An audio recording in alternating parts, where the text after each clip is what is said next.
পরিষ্কার হলো যে আপনার পরিবার থেকে মানে স্বাচ্ছন্দ্য বোধ করতেছে না, কোনো মতেই চাচ্ছে না যে আপনি ইলেকশনটা করেন।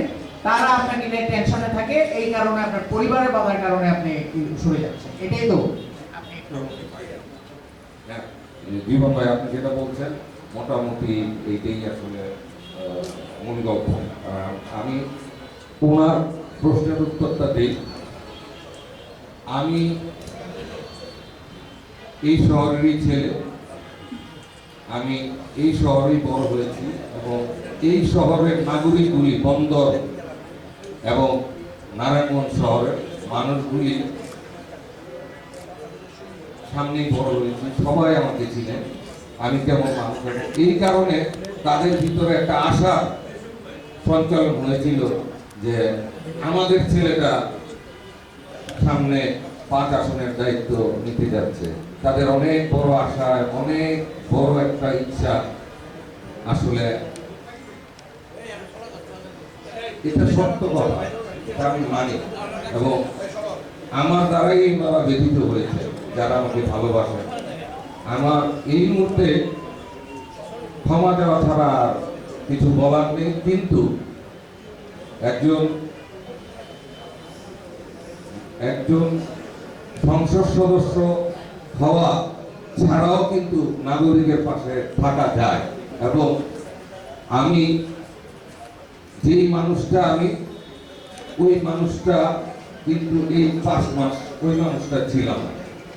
এই যে দান করা, হাত দিয়ে দিতে হয়, এটা এখানে এসে শিখেছি।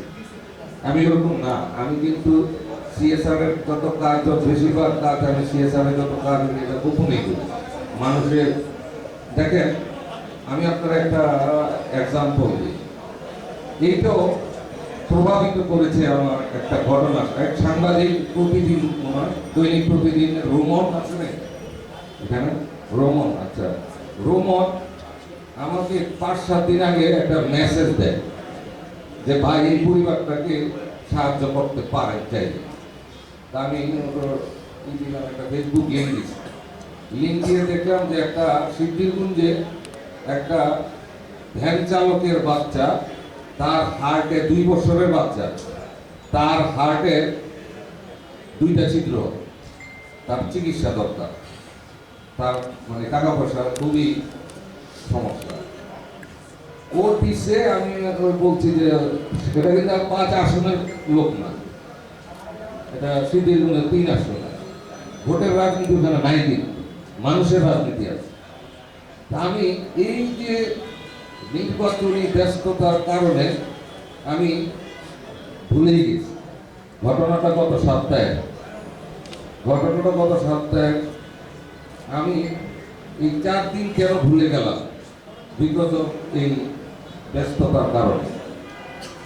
আমার কাছে হঠাৎ পরশুদিন রাত্রে মনে হচ্ছে যে এরকম একটা কাজ তো আমার করার দরকার ছিল।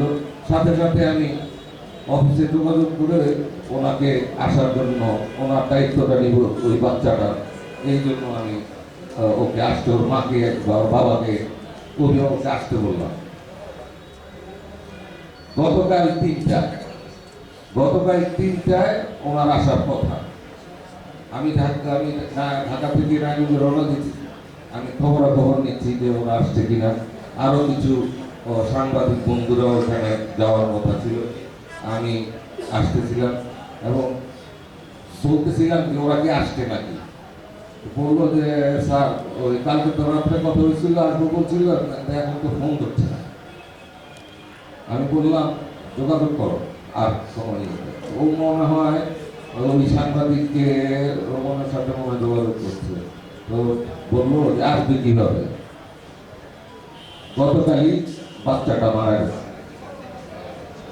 আস্তে আস্তে চিন্তা করলাম যে দেখেন কিছু কিছু জায়গায় এরকম আস্তে আস্তে মনে করলাম যে আমি কিছু দায় কি আমারও, যদি আমি 1 সপ্তাহ আগে টাকাটা দিতে পারতাম তাহলে এই বাচ্চাটা হয়তো বেঁচে থাকতো।